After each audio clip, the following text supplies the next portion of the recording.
Hi, everyone. We'll get started in just one more minute, just giving some time for people to join.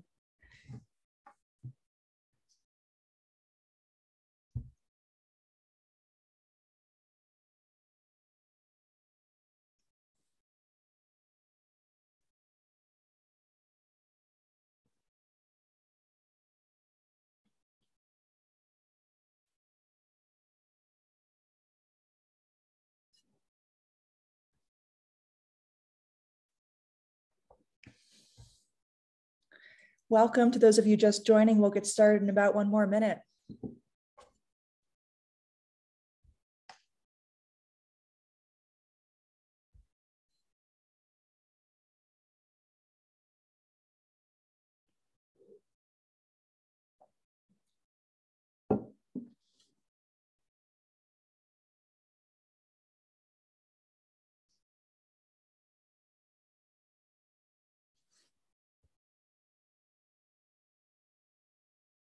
Okay, well, let's get started today. Hello, everyone. Good morning, good afternoon, good evening, and welcome to the inaugural session of the Field Epi Response to the Climate and Health Crisis virtual webinar series brought to you on behalf of Tephinet, the Global Consortium on Climate and Health Education at Columbia University, and the International Association of National Public Health Institutes. My name is Cecilia Sorensen, and I am the director of the Global Consortium on Climate and Health Education, and it's my honor to be here with you today and moderate this session. So as many of you know, the impacts of climate change are widespread, they're rapid, and they're intensifying. And recently, the UN Secretary General Antonio Guterres called climate change a code red for humanity based on findings from the recently released IPCC 6th Assessment Report. And we don't have to look very far to see these impacts. Right now, India and Pakistan are gripped with the hottest weather in recorded history, a heat wave event determined to be 30 times more likely because of climate change. Heat waves we know are known to exacerbate respiratory and cardiovascular mortality, lead to adverse birth outcomes in the medium term, and exacerbate food security and potentiate the spread of waterborne and vector-borne diseases in the medium to long term. And this is just one example of the myriad climate and health crises occurring around the world, which we will learn more about today from our panelists. So as an overview, this schematic is demonstrating how increased greenhouse gases are generating climate pressures, such as extreme weather, increasing temperature, rising sea levels, and extremes of precipitation, which in turn lead to exposure pathways, including extreme heat, air pollution, water contamination, changes in vector ecology, increased allergens, food scarcity, and decreases to our food supply and population displacement. And of course, as you can imagine, this results in myriad health outcomes, which we will discuss today. Now, the field of climate and health has been steadily growing over the past decade, and so much more response is needed to combat this unprecedented health crisis that is being observed globally. And that's one of the reasons why we're here today. So for example, in the recently released 6th assessment report from the IPCC, 11 categories of disease and health outcomes, which together comprise 70% of global mortality, were assessed, and all were found to be climate sensitive. So zooming in on this list, we see that malaria, dengue, diarrheal diseases, as well as NCDs such as diabetes, nutritional deficiencies, respiratory disease, and cardiovascular disease are all being fueled by climate change, which is increasing their prevalence, their distribution, and their intensity. And we can see that the regions most affected vary depending on the health outcome.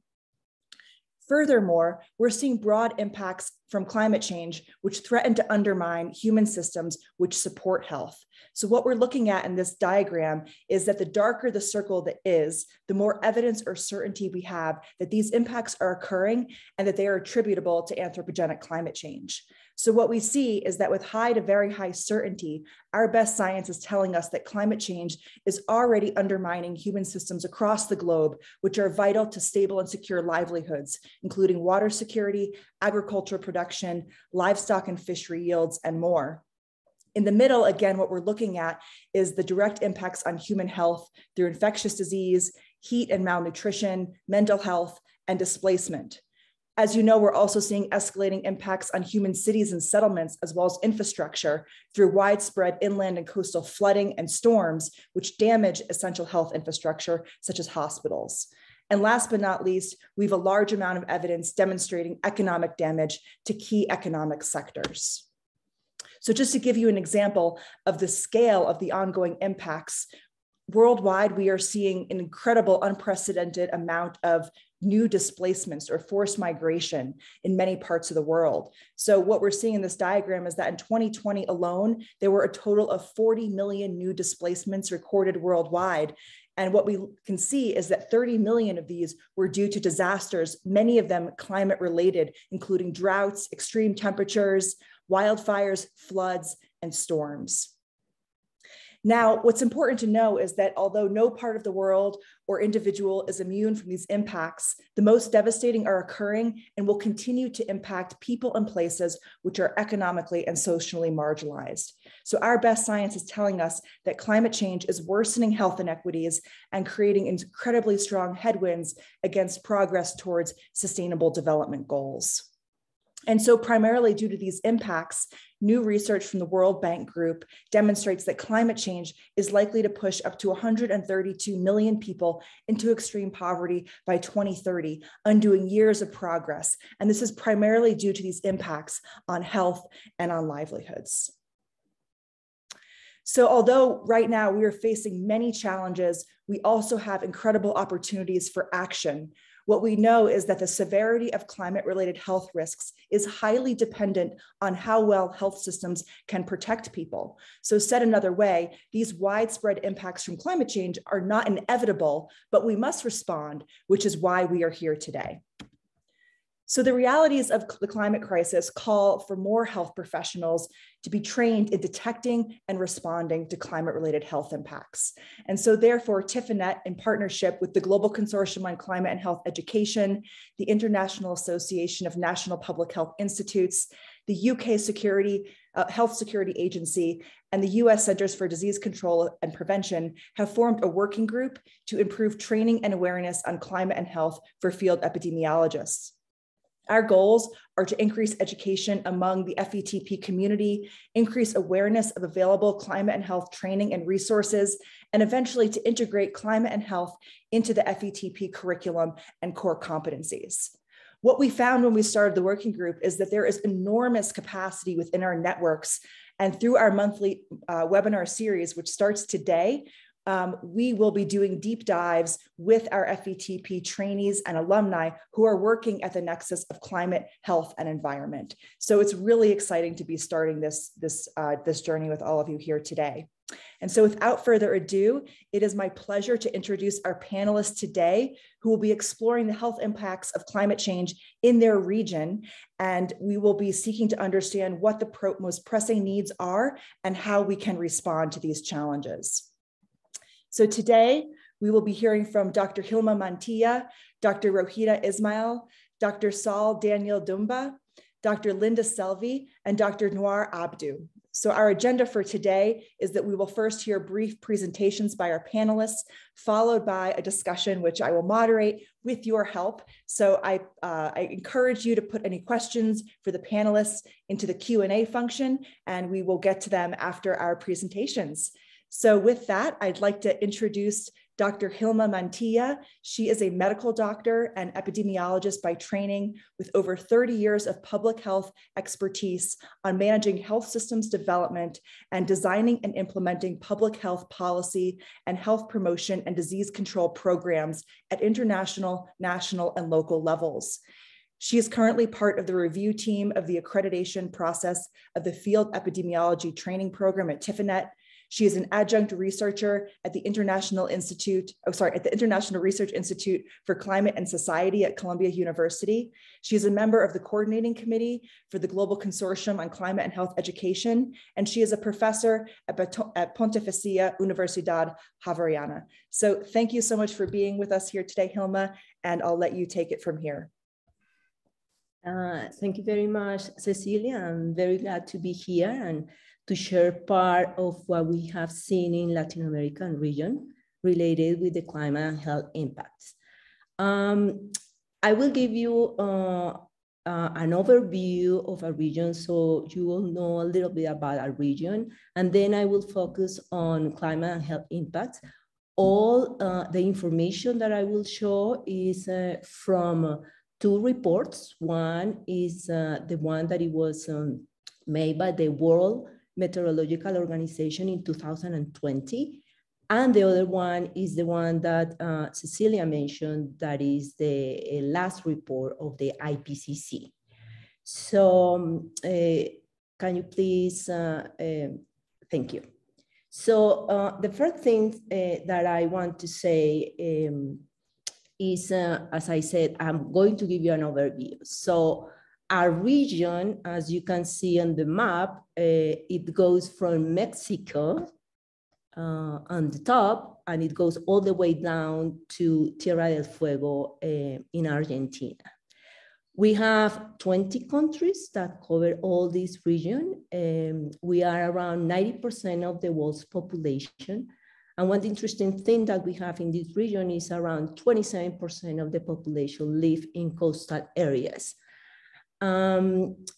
The other thing is that we host 40 to 50% of the world's biodiversity and the third part of the plant species around the world.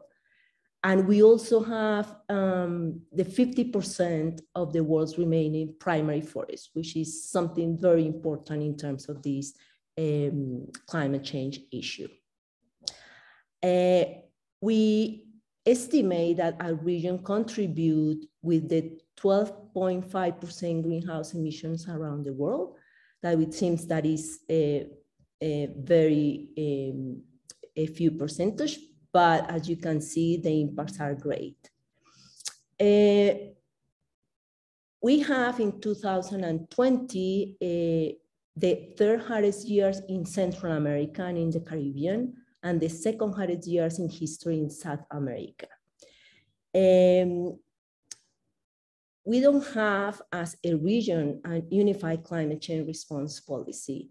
I think each country faces its own challenges, and as I would say around the world, we have to do more in terms to do an integrated approach and also an interdisciplinary approach, not only by country, but region, and also globally to see how we can diminish the effects of climate change in all the regions. Another aspect that I think is important to know is that our region is surrounded by two oceans, the Pacific and the Atlantic Ocean, and also we are surrounded on the north part by the Caribbean Sea, and we have the Andean region as well. So we have some of these geographical features that is important to know because they are really related what would happen with the climate in our region. Next, please. And here I just want to give you some figures about what is the temperature trend in our region. And here what I'm showing is a time series of anomalies of earth temperature from 1961 to 2020. And as you can see, we're increasing year by year our temperature anomalies, which means that we are not saying that nothing is happening. Climate change is here, climate change is happening. We have the effects, and what we can see in terms of the two sub-regions that we can call it in the Latin American region, Mexico and Central America, we are getting almost to 1 degree Celsius warmer, and in terms of South America, we are close. This report said that we are close to 0.8 degrees in increase of temperature. Next, please. And here are a part of the impact that the report of the state of the climate from the World Meteorological Organization said in 2020. As Cecilia mentioned, our region also suffered from droughts, from wildfires, from heat waves and extreme temperature, and also from loss of forests and other things. But here are some examples of what is happening in our region. We have an intense drought in southern Amazonia and the Pantanal region in 2020 that was the worst in the past 60 years. We also have in 2020 the most active fire year in South America, an unusual fire season in the Pantanal region that includes Bolivia, Paraguay, and Argentina. We have heat waves and extreme temperatures in several places in South America. And here are some examples of what we have in Cuyo region. For example, in January, we have almost 10 days with temperatures over 38 degrees Celsius. And we also have seen loss of forests since 2000 and 2016. And this means that we are losing around 55 million hectares of forest, what is about 5.5% of the region. And if we see this at the global scale, we are saying that we are losing 91% of forest losses in the region that affect the whole planet. Next, please. And in terms of other impacts, we have also heavy rains and floods. We have a hurricane season that is not something that we were used to have, especially, for example, in countries like Colombia. We have our first hurricane in 2020, and it has like a lot of losses in the country. We also have how we have seen retreating our glaciers, especially in the region of Chile and Argentina. And of course, as you saw in the second slide, the temperatures are changing, are increasing. And in terms of health, what we have seen in terms of evidence in the region is that we have increasing the places that are suitable for transmission of vector-borne diseases, including diseases such as dengue, chikungunya, and Zika. Next, please.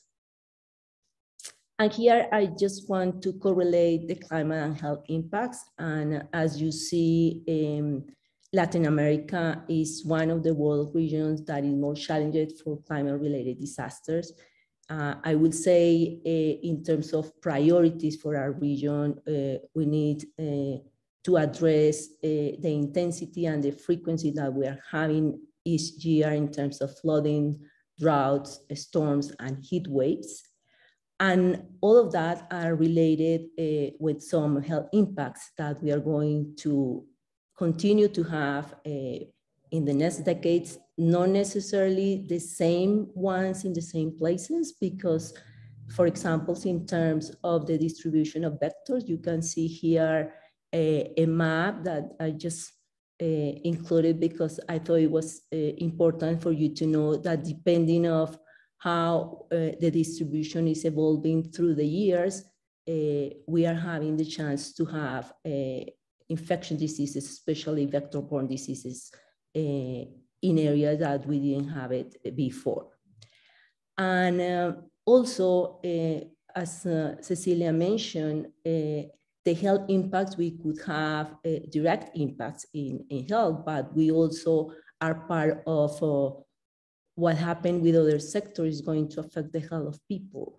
So most of these impacts are going to have an impact in the population regarding water and energy related shortage, agricultural losses leading to worsening food insecurity. We're going to have more displacement, more migration.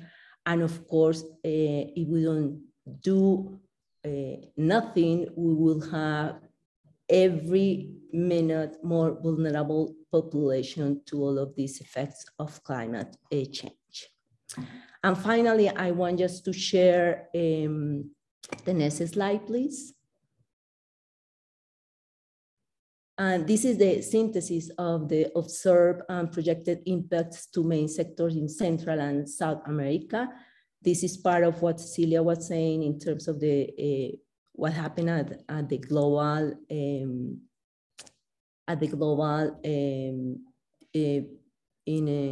the world. So I just want to point out here something that I think is important for the discussion.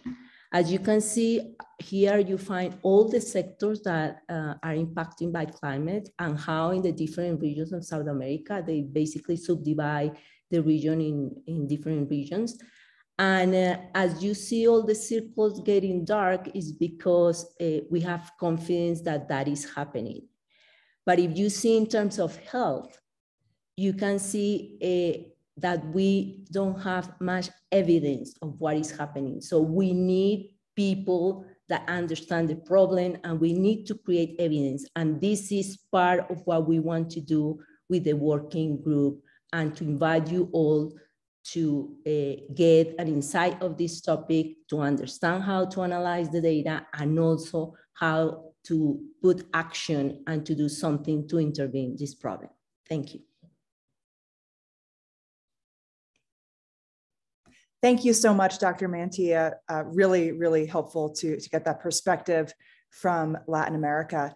And now I'd like to turn it over to Dr. Linda Selvi.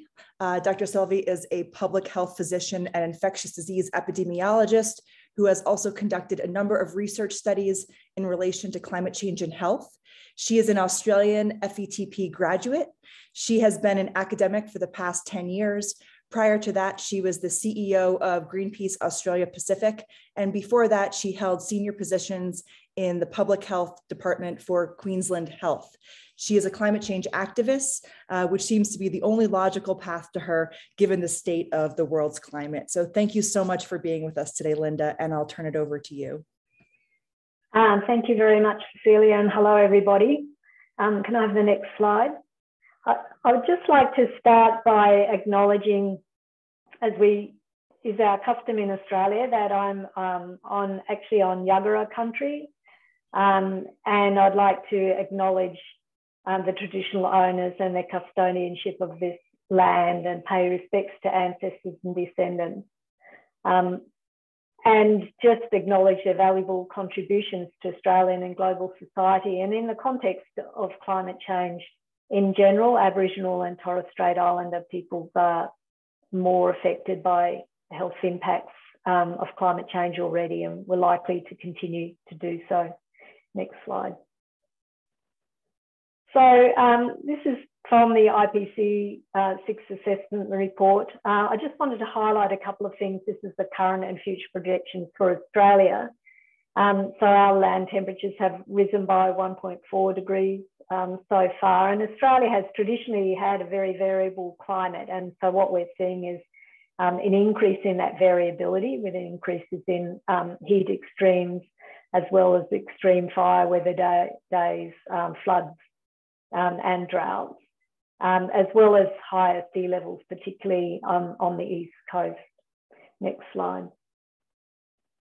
And so I just want to talk briefly about some of these climate impacts. So first of all, extreme heat. We have already heard about the current heat wave in Pakistan and India. This is ambulance dispatches from a fairly severe heat wave that occurred right across southeastern Australia, but particularly in Victoria, in the southern part of Australia, with this massive increase in ambulance attendances in this particular heat wave. Interestingly, there have been subsequent heat waves of a similar severity and duration in the same area with less impacts of both mortality and ambulance and emergency department attendances, suggesting that there has been some adaptation in that time period. Next slide.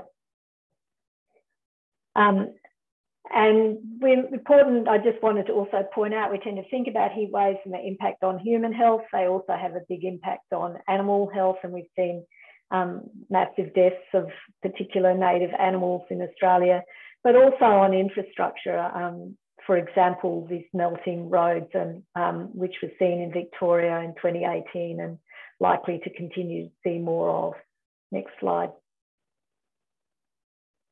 And floods are very much given that I live in Brisbane, floods are very much on my mind. We had fairly severe dramatic floods this February, and that was only 11 years after our last extreme flooding event. And in this situation, the actual insurance and infrastructure costs were greater.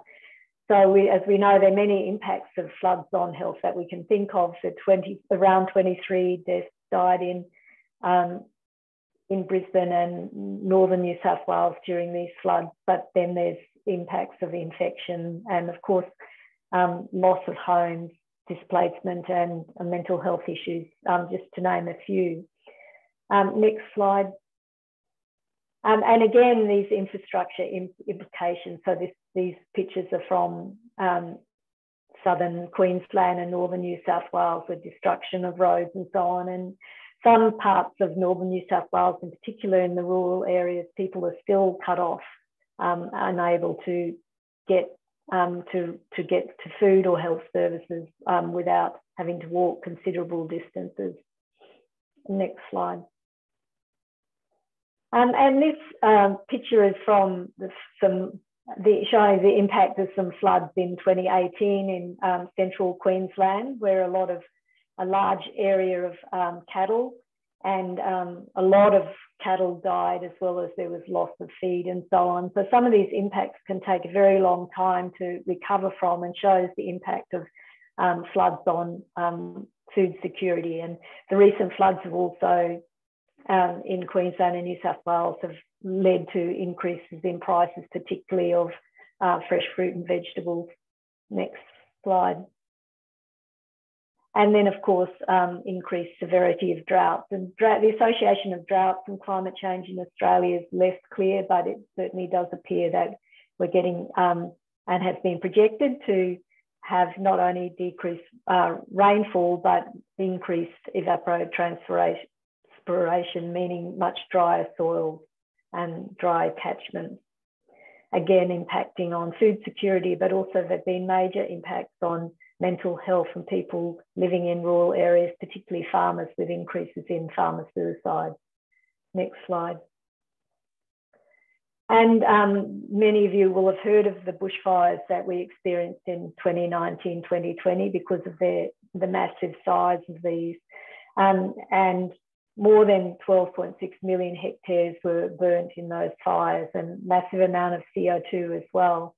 One of the things that really impacted far beyond the direct impacts of the fires was the smoke inhalation. And one study estimated around 360 excess deaths, probably from the smoke impacts, as well as 36 people dying directly from the impacts of the fires from being burned. Next slide. So in summary, if we look at the health impacts, in the shorter term, we're already seeing and will expect to see increasing frequency and severity of extreme weather events. I haven't really spoken about sea level rise and inundation, but we're already seeing these impacts, and particularly in the Torres Strait, which is the Torres Strait Islander peoples, First Nations peoples live, and many of the islands in the Torres Strait are low-lying and are already experiencing more inundation, contamination of groundwater, and impacts on their cultural impacts as well, as is seen in many other countries in the Pacific. And we're already seeing and starting to document mental health impacts. But of course, in the longer term, we'll see these things exaggerated further, but increasingly these economic impacts, particularly from continued extreme events with their consequent costs and impacts on the economies. And even in a rich country such as Australia, I will anticipate that we will experience significant food and water shortages. So I'll leave it there, thanks. And I do need to go to bed, it's quite late here.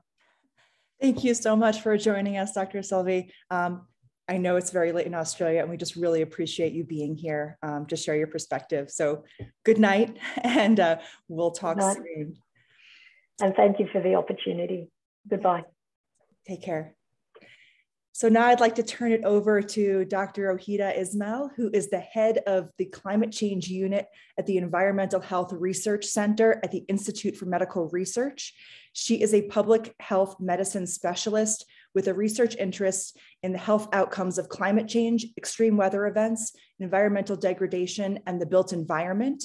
Her current work focuses on climate change vulnerability and adaptation and the health impacts of air pollution and high temperature. Among her accomplishments, she is a contributing author to the UNEP Adaptation Gap Report in 2018 on climate change and health. And she also currently serves as the secretary of the Malaysian Society for Environmental Epidemiology. So thank you so much, Rohita, for being here, and I'll turn it over to you. Thank you, Cecilia, for your kind introduction, and it is my pleasure to be here today. Can you go to the next slide? Thank you. Climate change is one of the main environmental drivers in this century, especially for Southeast Asia region. And it is a very high confidence that climate change affects human health and well-being. And climate change is projected to increase the burden of climate-sensitive disease, with specifically depend on future climate scenario. The diagrams refer to the observed and projected temperature for Malaysia assessment report, and it shows the increase of average temperature in 30 years with the range between 0.1 to 0.5 degrees Celsius. And the below graph showed the 100 years average temperature from 2010. It showed increase in the projection of temperature for Malaysia. And our region is also affected by frequent heavy precipitation, extreme weather events such as flooding and sea level rise. At current global population rates and later with additional people living in this region, there would be high exposure to climate sensitive diseases. And I will focus on vector-borne diseases, food, waterborne, and communicable diseases, which will be highlighted in my next slide. Okay. For vector-borne diseases, it is a high confidence that malaria vector capacity will be increased in endemic areas, including the Southeast Asia region, while dengue risk will also grow and its range will spread into this region under higher climate scenario, but the impacts are actually more towards malaria as compared to dengue. And if we can see the cycles, the epidemiological cycles of vector-borne diseases, it depends on other factors pertaining the host, for example, vulnerable population, the pathogens itself, the plasmodium, vector, the animals, and also the environment. In previous 1998 El Nino phenomenon, which showed by the map of ENSO, it showed that our region is also affected by the climate variability with the risk of droughts and excess rainfall. Next slide, please. Malaysia is actually, the region is by the map is the most right side with the pink area.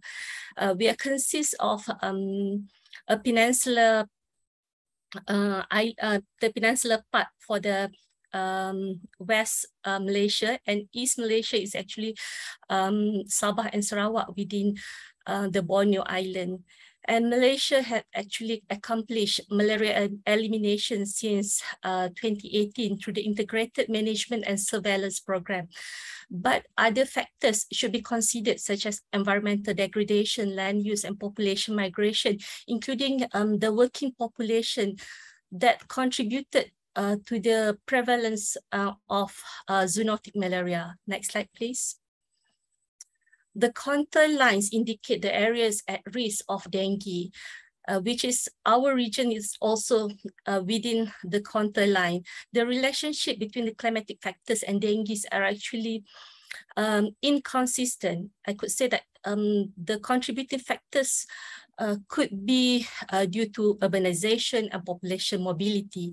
However, the link of temperature is related to the mosquito itself, the feeding habits and the survival, and as well as the virus transmission. Next slide, please. So in this slide, it showed that the distribution of dengue cases during the COVID-19 pandemic is actually reducing in our country. And this slide also showed our national dengue strategic plan, which include the surveillance system, early detection and treatment, prevention and control activities, integrated vector management, the social mobilization and engagement with community, enforcement, capacity building, and research. Next slide, please. Okay, this slide showed the risk of diarrheal diseases and also food-waterborne diseases, which are very much related to water and sanitation system. As I mentioned before, the higher temperature, and we are also experience more frequent heavy rainfalls, the flooding episodes, which are very likely to increase the rates of diarrheal diseases, particularly during and after flood and droughts events. Next slide. Local studies showed that the risk of cholera is associated with climate change, especially during the heavy rainfall events and temperature higher than normal.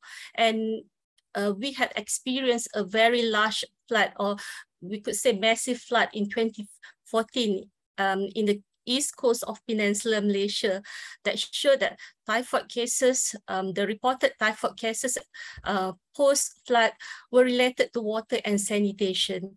And the WASH programs are being implemented by the Ministry of Health to prevent and also to control the incidence of these infectious diseases. And activities which showed in the figure, activities such as water sampling, chlorination, environmental disinfection, and even health surveillance. We have mobile medical team going into the affected area, which these activities are deliberated for prevention and control during and after flood event. Next slide, please. And lastly, the communicable diseases. Actually, in Malaysia, leptospirosis, the current study suggested that the influence of extreme events in this zoonotic disease, there are increased risks of human exposure as the frequency of flooding increased in recent years, and it involved population living closely to the rivers, as the overflow of the river flooding had exposed the population to leptospirosis. So understanding the spatial distribution and climatic factors can help to improve future management in relation to flood event. Okay, next slide, please. This is my last slide.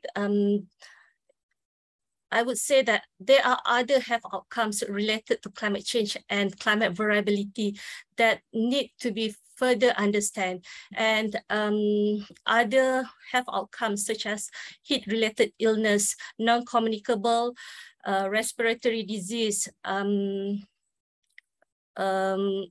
which related to air pollution. We are currently doing research in this area, and to suggest further climate action for these particular diseases. As conclusion, climate change will continue to affect the ecosystem and human health, especially in Southeast Asia, even during this pandemic era. Okay, thank you. Okay, back to you, Cecilia. Thank you so much for sharing your perspective from Southeast Asia. Really, really enlightening. I'd like to turn it over now to Dr. Noor Abdu, who is an associate professor at Jordan University of Science and Technology at the Department of Public Health and Community Medicine.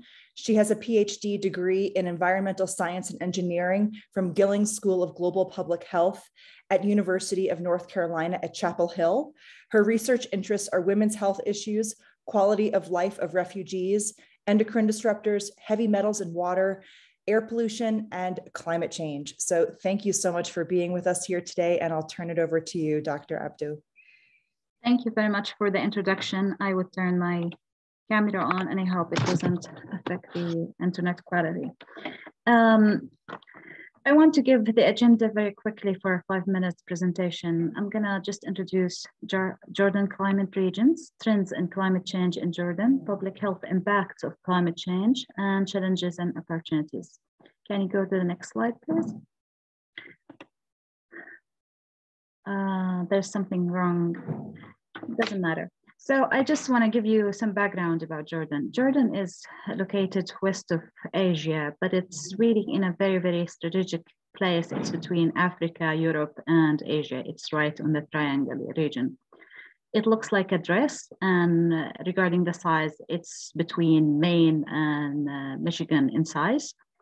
And it has 3 climatic regions. We have the desert, which occupies most of the country. You can see the yellow here colored intentionally that most of the country is really desertous. We have small areas all in the east part that people are living in. We have the highlands, which are colored in blue, and we have the what we call the Jordan Valley, which is below the sea level. We have the lowest point in Earth and at the Dead Sea. Can we move on to the next slide, please? So the analysis showed for the past 100 years that we suffered from main things. We have extreme temperatures, we have a lot of dust storms, and we have reduction in rainfall. And Jordan is classified as one of the 3 poorest countries in water resources. So this is really impacting us hugely. And the last 100 years, we reached 100 Celsius during the last 50 years, I'm sorry. And the reduction is estimated to be 30%. Can we move to the next slide, please? These are different models and assumptions for the changes in temperature from different scenarios. And you can see that we have a great impact from the temperature. Can we move to the next slide, please? Most of the studies or the reports that were reported from our region was about respiratory health outcomes. We've seen a lot of increased number of admissions to the hospital from different respiratory outcomes. We've seen a lot of morbidity and mortality associated with respiratory health outcomes. And we've seen a lot of allergens and allergy-related issues in our country. The problem is not only climate change. We are one of the countries with the highest PM levels, 2.5 levels, according to the satellite images. And we have a lot of dust storms recently with the climate change. Can we move on to the next slide, please? This is unpublished data that I'm working on about diarrheal incidence in general and the temperature increase. We found a strong positive association between temperature and diarrheal incidence in general, and this is clumping all the diarrheal diseases together. Jordan mimics in healthcare the developed countries rather than the developing countries. The healthcare system is excellent. We have more chronic diseases than communicable diseases or infectious diseases, but still the whole diarrheal disease incidence, we've seen an increase, a positive trend with increased temperature trends. Can we move on to the next slide? Also, upon analysis on chickenpox, we have a national program for vaccination in Jordan, but chickenpox is not among the mandatory vaccinations. So it is in the United States, but it's not here applied to children.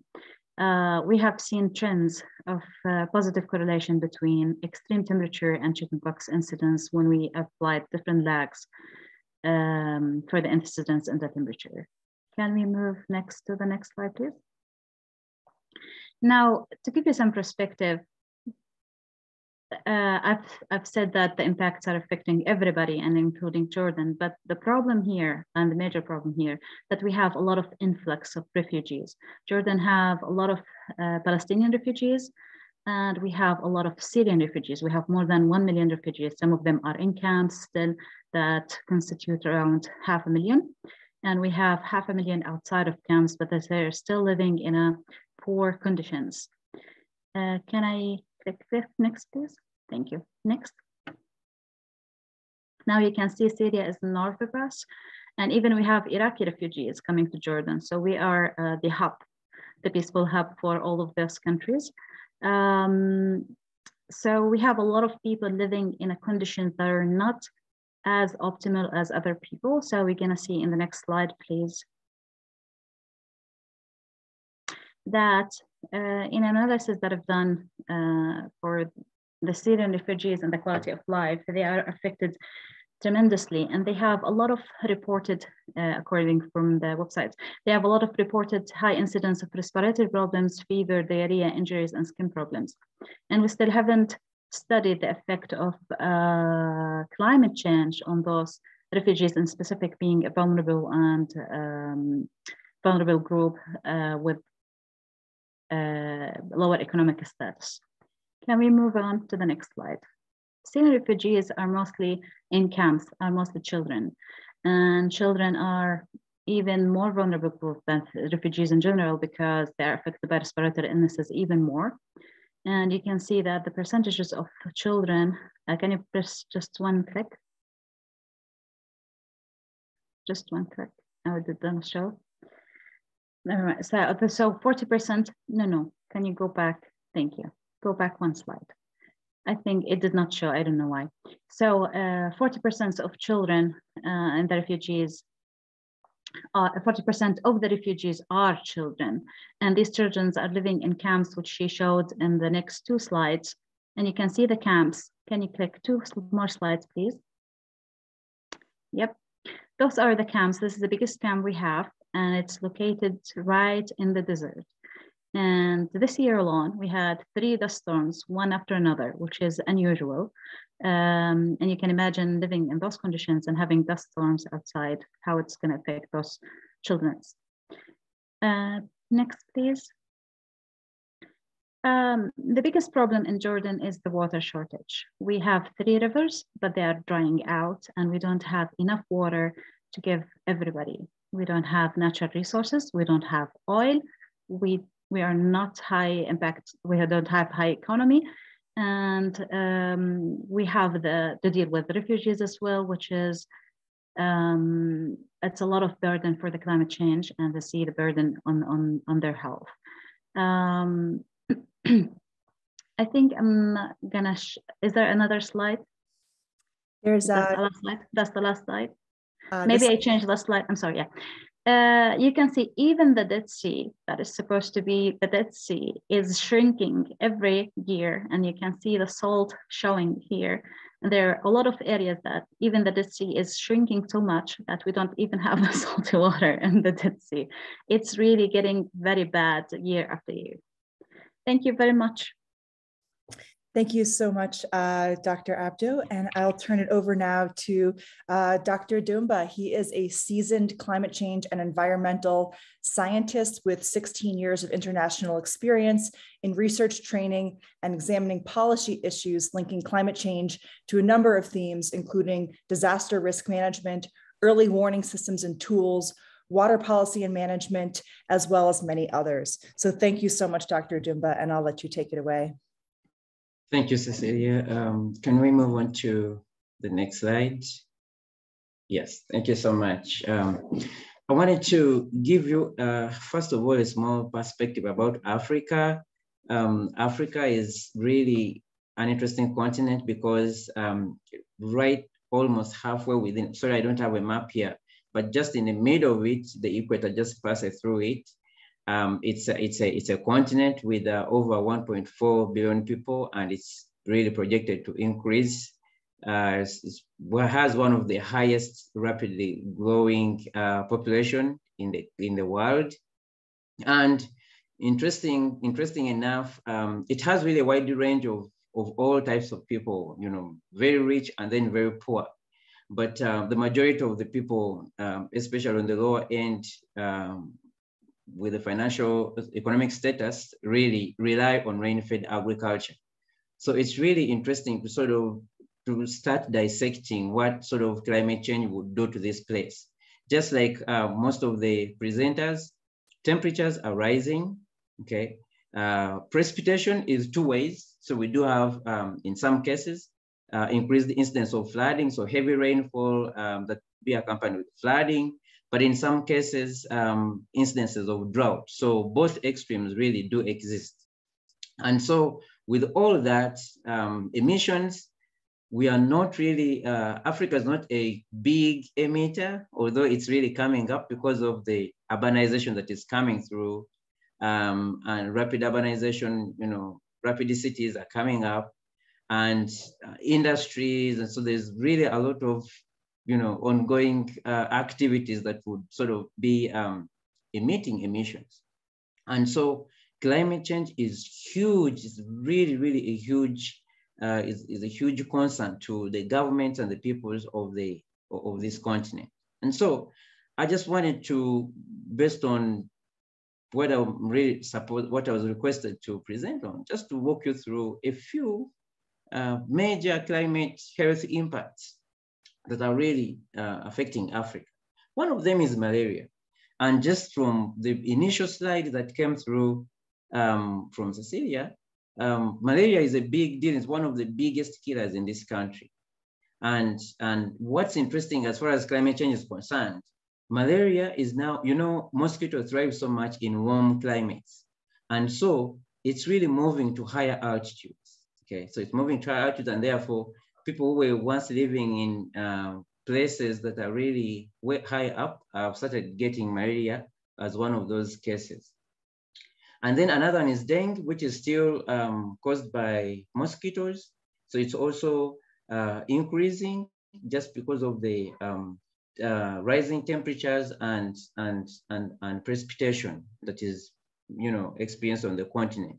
There is an increase in diarrheal diseases, largely coming from heavy rainfall events and flooding, and also high temperatures. Next slide, please, Cecilia. And then, of course, the floods, the increased incidence of floods are really associated with increases in vector-borne diseases, just like most of the previous speakers on other parts of the world, and then waterborne diseases as well. So we also have, and this is a little kind of interesting, and that's point number 5 that I wanted to draw your attention to, and that is that climate extremes actually increase the risk of several respiratory tract infections, because there's changes in onset and cessation of rains, and so the disturbances in the rainfall season are really lead to increasing or different patterns in the way we see pollens, and therefore some people really experience respiratory tract infections. But also, like most of the previous presenters, the issue of mental illnesses that are really coming in from climate extreme events like wildfires, storms, and floods are also on really a high rise. There's also a growing, so like I told you already, that Africa is a continent with growing urbanization. So there's a lot of new cities are coming up. But also, you see, this also has a big deal, especially with the aging population. And so, hours of work will definitely be impacted. Then there will also be the labor productivity and all that. And these have already been observed on the continent. I'm largely quoting the IPCC 60th assessment report, but this could easily come through from previous scholars that have really looked at this subject. Next slide, please. Next slide, please. Okay, and so I think this is my last slide.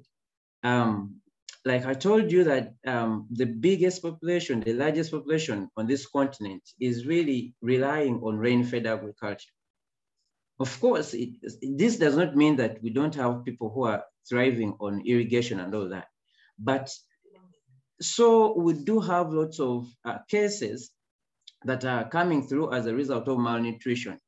And so either there's undernutrition, overweight, disease susceptibility, and obesity really coming through. And the biggest population or the biggest group of people, if you're really interested in gender-related studies, really children and pregnant women. or children and women. Okay, but then I wanted to also add in a different flavor altogether. And there are two issues that really came through on the continent in the past few years. And one of them is COVID-19, which has been shared across the whole globe. But also, we had incidences of desert locusts coming through from the eastern, part of Africa, and then really, affecting all the agriculture going on there. And as you can imagine, of course, this sort of,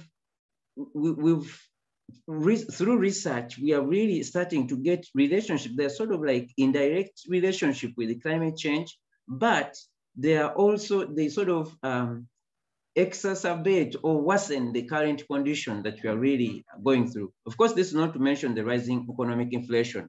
That is, I think it's a global concern, but on Africa as well, most of the poor communities are really, really going through some of these issues. So these are the key, health impacts that we really want to think about and think through on the African continent.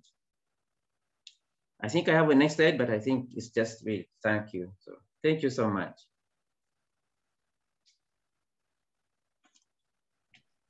Thank you all so much.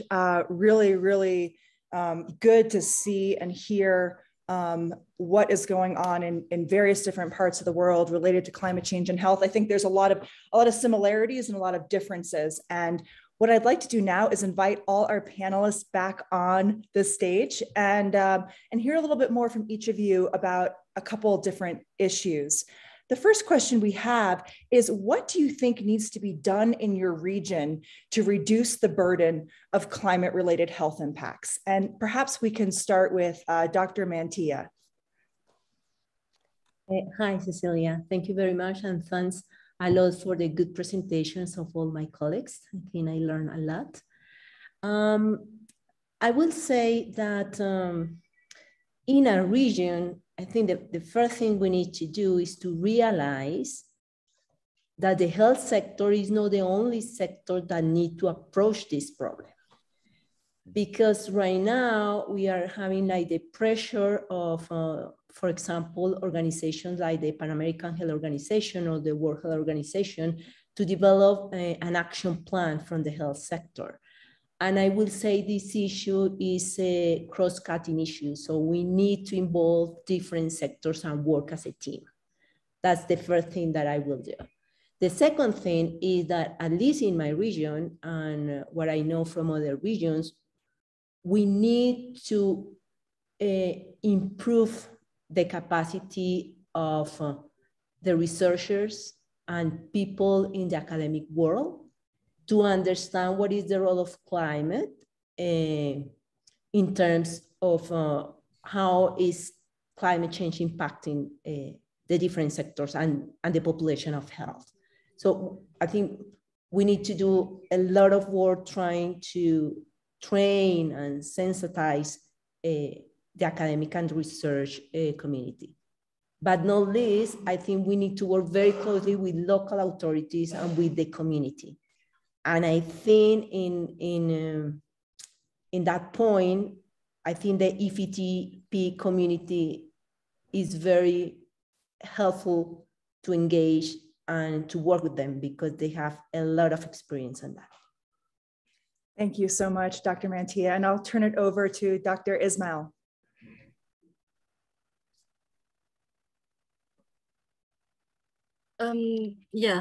Thank you, Cecilia. Over the past few years, public health adaptation is actually increasingly being addressed either at the global, national, and local level. We've aimed to reduce the highest possible proportion of climate-related health outcomes. And as I mentioned before, that we know that Asia, especially this Southeast part of Asia, is one of the most vulnerable regions. So there could be more to be done to enable effective and efficient public health adaptation. And I would say that firstly, by characterizing the climate health outcomes, both for current and future projection. Thus, we need knowledge support at national and local level to expand evidence based on the vulnerability and adaptive capacity. And for us in the Ministry of Health Malaysia, we have outlined and prioritized climate change and climate sensitive diseases, as well as the public health vulnerability and adaptation in our health research priorities for the next 5 years. And secondly, I would suggest that we need to strengthen our public health action by we know that the climate sensitive diseases is predicted to be increased under the moderate and higher warming scenarios, particularly in relation to extreme weather events and climate related disaster. So we need to increase public health adaptation plan for climate sensitive diseases and other health outcomes, and as well as to enhance climate resilience of healthcare systems to ensure continuity of healthcare services during the climate related disaster. Okay. Thank you so much. And over to Dr. Abdo.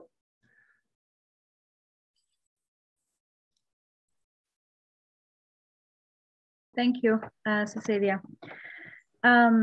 We need to strengthen the surveillance and monitoring system in Jordan, or at least I'm going to talk about my area or my region. My problem is that there are a lot of stakeholders, but there's no collaboration on data.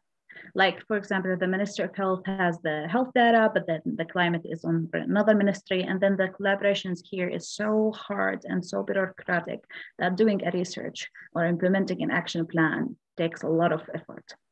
The other thing, I think it's urgent to find alternative resources for water with the water shortage. The third thing is we have to focus on refugees that are living right now on the camps and the deserts with those dust storms.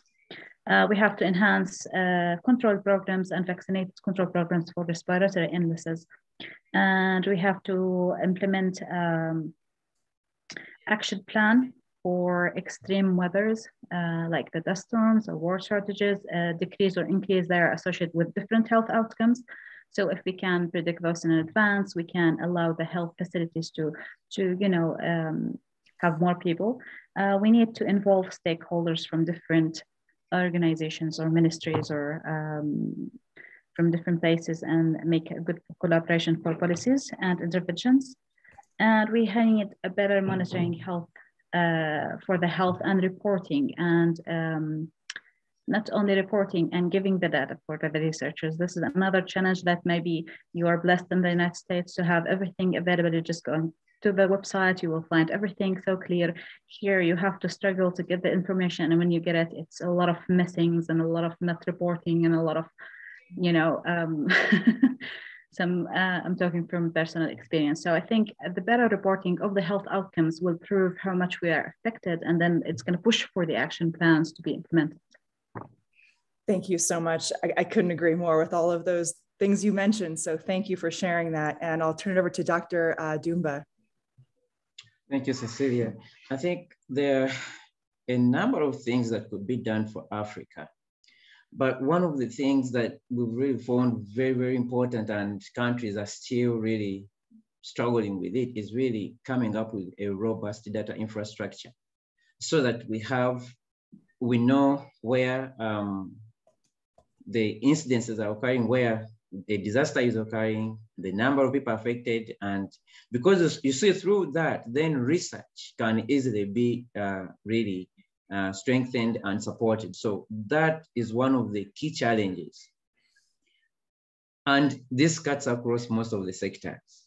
The other one is, so governments, African governments have been able to, for now, develop the climate change adaptation plans, and even, they do have action plans, but what remains now is really the implementation, following through to work with different agencies.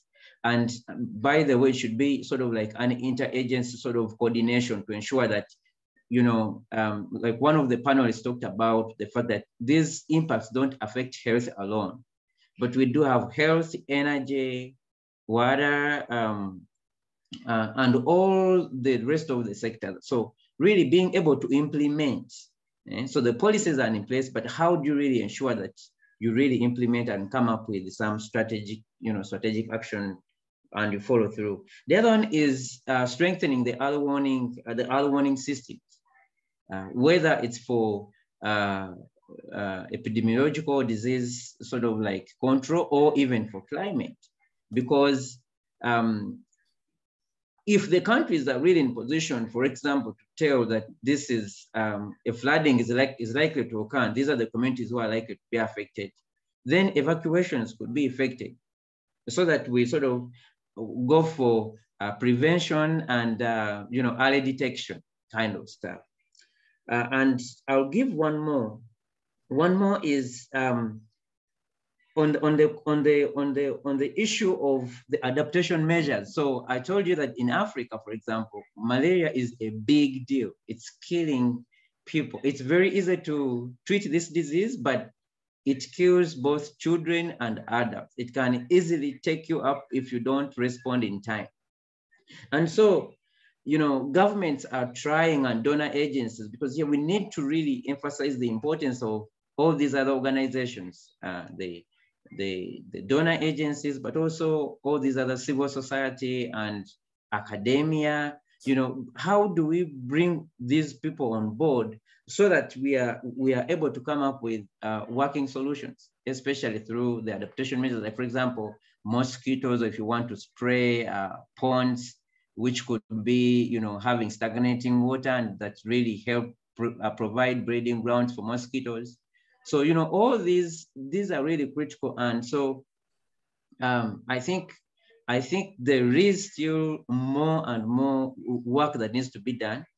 First of all, by the government, because the government is really, they do have the mandate to take care of their people, the government authorities, but also the concept of science and research that has been already emphasized by the rest of the panelists. Thank you so much, Dr. Dumba. I'd like to turn over to Dr. Giovanni Leonardi, who is a member of our working group here at the Tephinet Working Group on Climate and Health. Dr. Leonardi, what are your thoughts on what needs to be done globally or in your region to reduce the burdens of climate-related health impacts? Thank you, Cecilia. Thank you all the speakers and the questions. Really comprehensive overview of many issues, but also many solutions.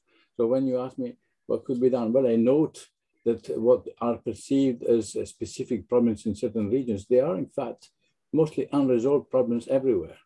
In other words, yes, we can recognize them, and it is definitely worth using the skills of field epidemiology to document some of this, acknowledging the difficulties, making this partnership, building on the skills, recognizing that an environmental driver like climate, it is outside the health sector, it is in another ministry, it is in another domain of governance of data. Yes, fine.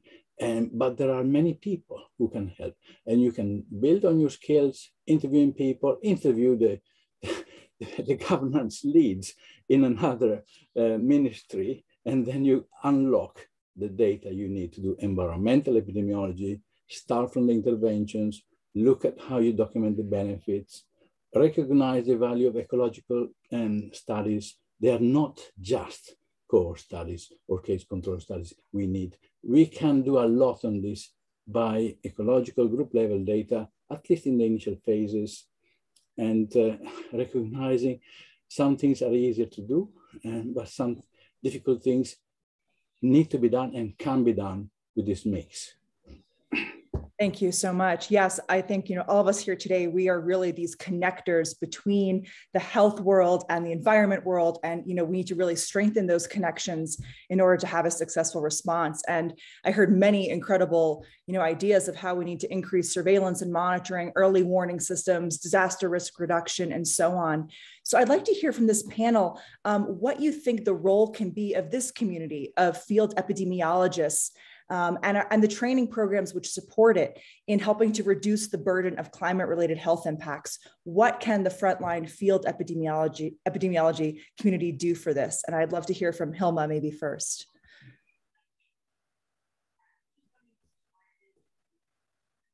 Okay. I will say the field epidemiologists have a big role on this. First, because they have some skills and competencies right now that they can apply using climate information.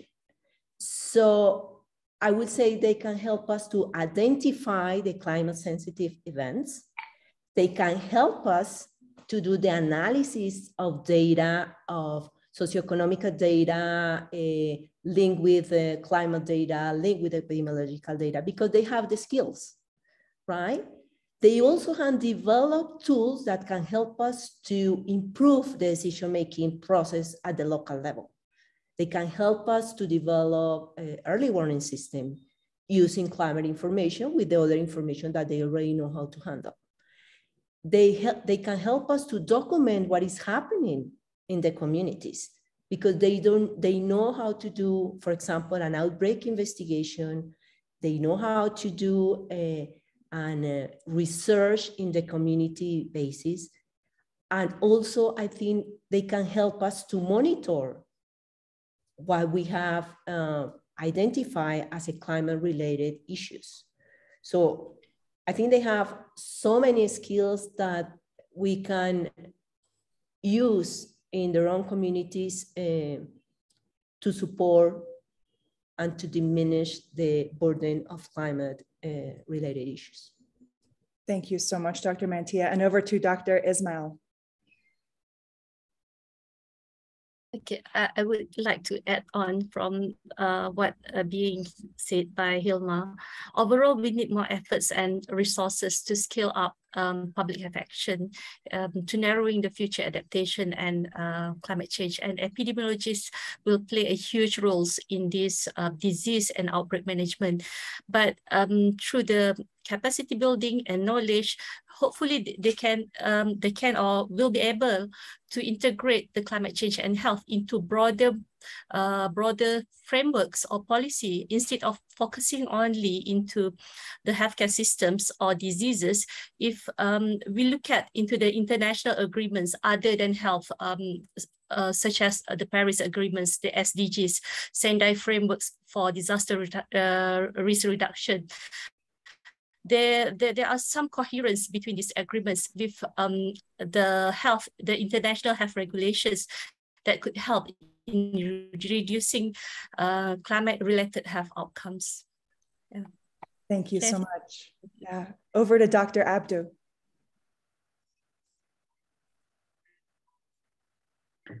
I apologize, the mosque is right next to my house and the prayer is heard here. And I cannot do anything about it. Well, I agree with everything that has been said.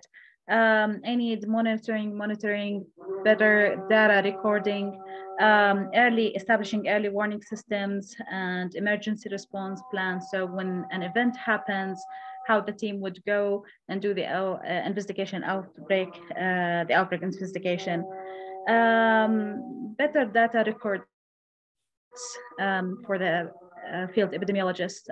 I think my biggest struggle is not finding the data, or the data is not good enough. Then you cannot prove what is happening and you cannot report it. And if the field epidemiologist would target this through awareness, workshops and other things, I think that's going to improve a lot in my region at least. Thank you so much. And over to Dr. Dumba. Oh, you're muted, Dr. Dumba. Okay, so yeah, so in addition to what the panelists are saying. One of the things I think that we could add on is really field epidemiologists could really help in awareness creation. So, you know, they are always working with, they always work with the communities, you know, people of all different as they do their, as they offer their service.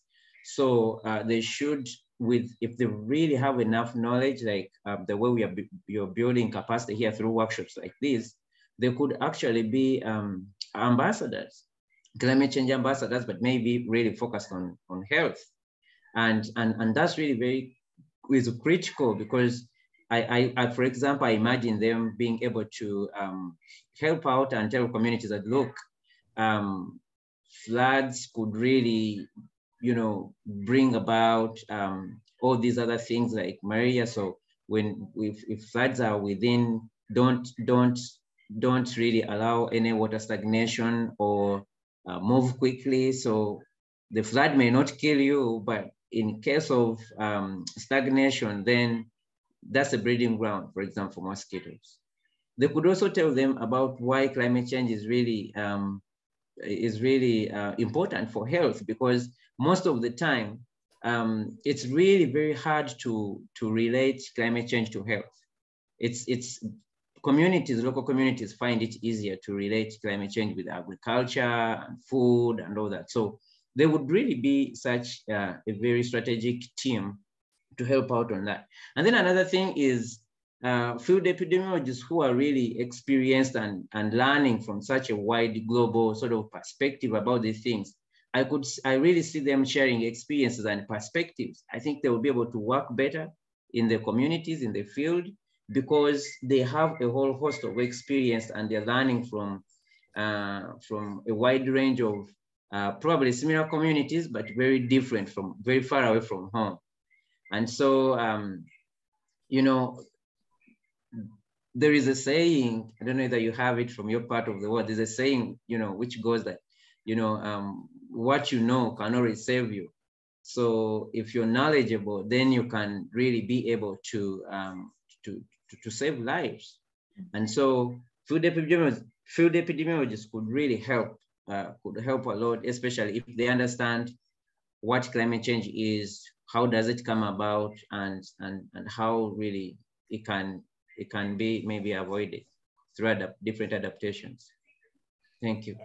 Thank you so much, Dr. Dumba. And any thoughts to add to that, Dr. Leonardi? Well, just briefly, the challenge technically is attribution, because we need to say, quantify, justify to ourselves and others that some of these environmental external pressures are affecting health. That is something that is practiced and learned by all epidemiologists. We need to recognize that direct impacts such as heat and flood may be easier to attribute, and some indirect, like vector-borne or migration, more difficult. Nevertheless, I would encourage all of us to contribute to a curriculum development that and to really use this network, this working group definitely set up, to facilitate a consensus development on an appropriate curriculum for improving from wherever we start to the next stage. Thank you so much, Dr. Leonardi. We have some incredible questions from our participants here. I'd like to address a question from Karen Hammond Collins. She is interested in your perspective on the role of field epidemiology training programs in climate change advocacy and policy. You know, oftentimes I think, you know, field epidemiologists do a lot of research, do a lot of science. What is the role for advocacy and policy? And I think a few of you might have touched on that, but if you have anything to add, we'd love to hear it.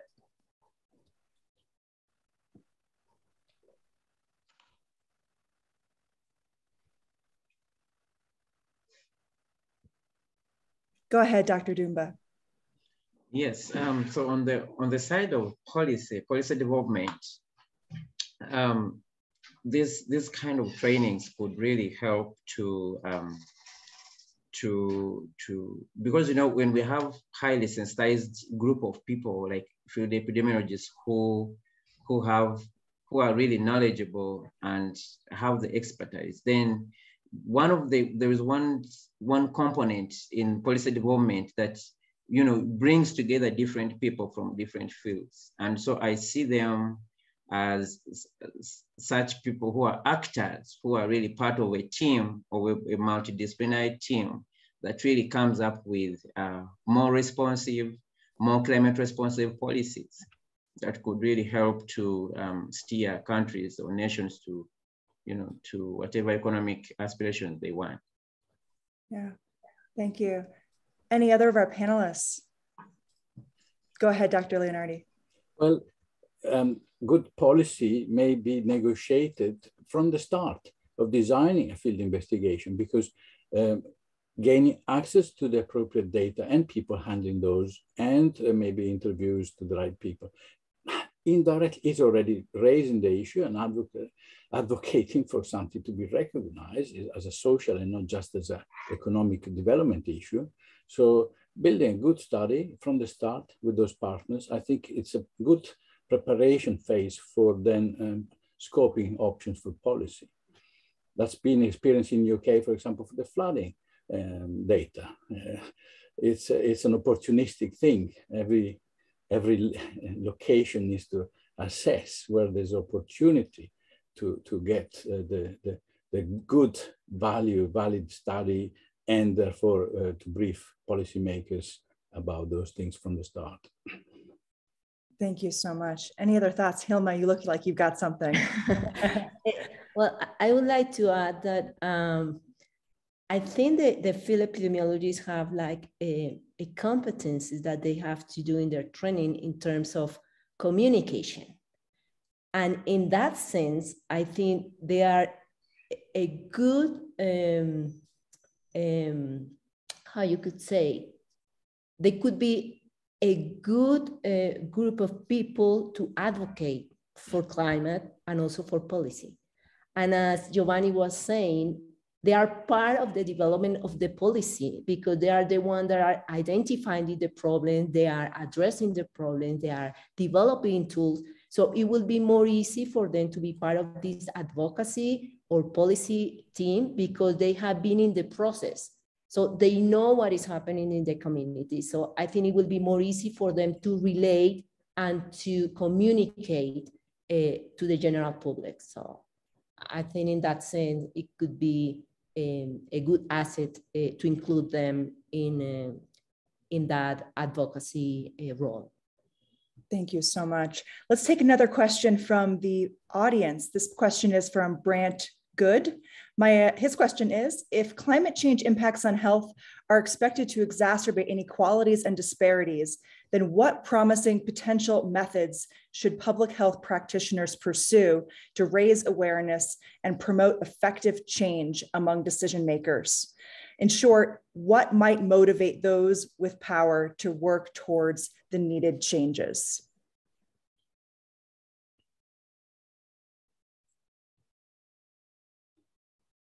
Giovanni, you got something? Yeah. Yes, a couple of points. You're muted. Yes, inequalities is an ongoing structural challenge. Nevertheless, there are two things I could say. One is the approach of the whole society, changing direction, can be fostered by public health arguments. For example, in Italy, the constitution just changed 2 weeks ago to enshrine as well as defend the dignity and the security of people, also their environment and health. That is a very simple text change, only 2 words were added. However, from that derives a cascade of provisions that could eventually lead to resources and really a change of course. So that is something that would therefore also address inequalities. The second point is, in looking at those non-health data that would allow us to do the epidemiology of this, we often can recognize there are social as well as environmental aspects going on at the same time. And the environmental aspects are really a side effect of the social. So it's again, is really built in the topic we are dealing with, that we can't really avoid at least documenting the disparities and perhaps also therefore mapping out how to mitigate some of that. Thank you so much. Any thoughts on this from Dr. Abdu or Ismail? Not to put you on the spot. I didn't hear the question. The question was that, can you repeat it again? Because sure. What can we do as public health practitioners to motivate policy change to address these growing inequities as a result of climate change? Well, this is going back that better reporting is better identifying the problem. Better identifying the problem is what sets the rules when the problem arises, after certain limits, after certain exposures, after certain things. And then there's a set of recommendations after each well-done research to recommend, okay, these are the vulnerable groups. These are the situation that the health outcomes are exacerbated. And then we can, some of them can be worked upon, some of them can't, but we can always work with a lot of modifications to decrease the morbidity, mortality, quality of life, whatever the health outcomes that is associated. So I think public health epidemiologists or field epidemiologists has a lot of power to integrate policy, because the research is setting up what are the limits that we are seeing those adverse health outcomes from different exposures. Thank you so much. Dr. Dumba, please go ahead. Yes, and I think one of the challenges, with policy is really the policy actors are ignorant. They're ignorant about all these. I don't know whether they are acting or they're just ignorant. And so one of the things that we would do, or that I would recommend, is training.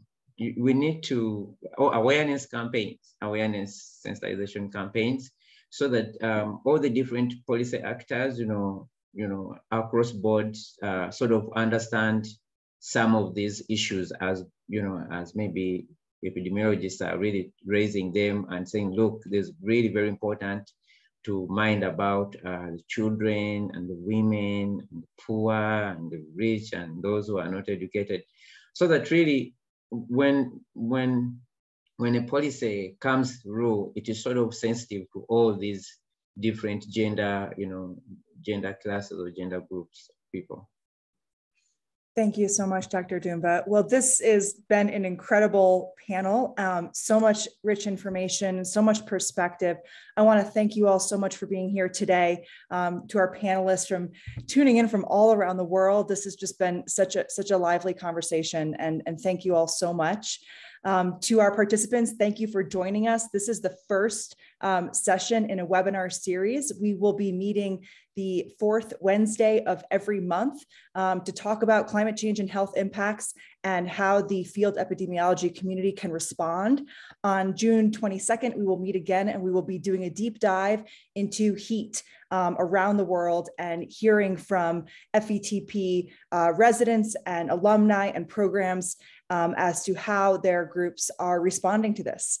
So you can find more information about this on the website, and I'll turn it over to Amber to give a little more information on that.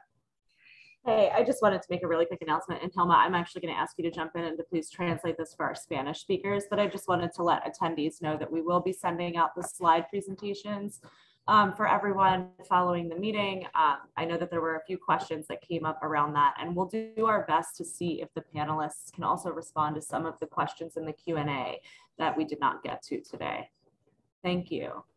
Thank you all so much, and we'll see you next time. Have a great day. Hang on, Cecilia. Hilma, go ahead. I'm sorry. No, simplemente para hacer la traducción, vamos a enviar las presentaciones que se hicieron hoy y básicamente las preguntas que ustedes hicieron las vamos a contestar haciendo la solicitud a los diferentes panelistas para que ustedes también tengan la respuesta sobre ellas. Y nos vemos entonces el próximo miércoles de junio para nuestra sesión sobre calor. Muchas gracias. Gracias. Thank you, everyone. Have a great day. Take care. Thank you. Bye-bye. Bye. Thank you.